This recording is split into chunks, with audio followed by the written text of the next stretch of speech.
Excuse me. Usog.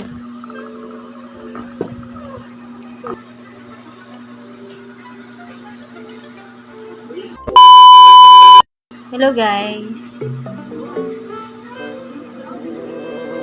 Ito pala guys yung anak ng kapitbahay namin.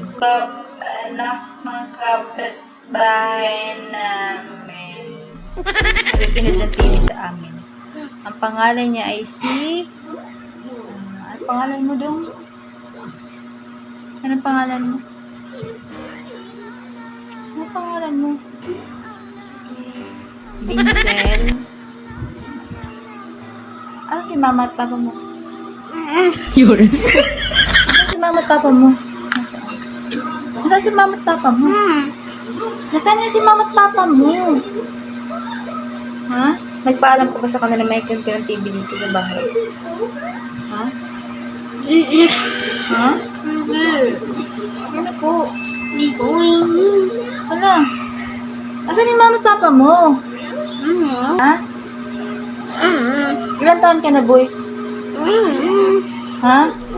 Ilan taon ka na? Ilan taon ka na? Ha?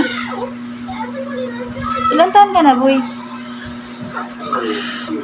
Wala na kayong pasok ngayon? Ha? Wala kayong pasok ngayon? Tingnan nyo guys. Kaya yung mama at papa niya sa kanila, kaya nakinood siya sa amin ng TV. Anak siya ng kapitbahay namin, guys. Anak siya ng kapitbahay namin.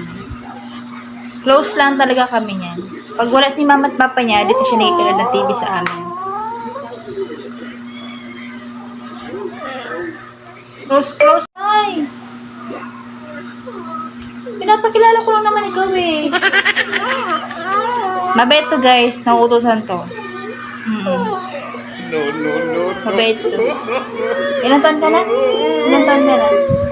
Bakit pinahira ka? Ay, pagalitan ako ng mama at papa mo. Yari ka. Mabait to guys. Minsan lang tayo sinusumpong lang talaga siya.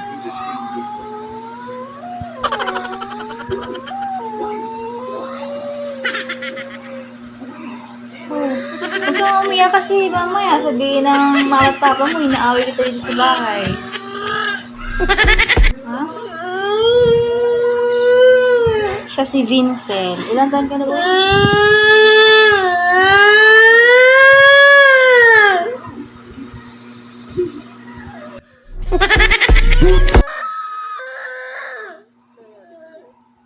2,000 years later.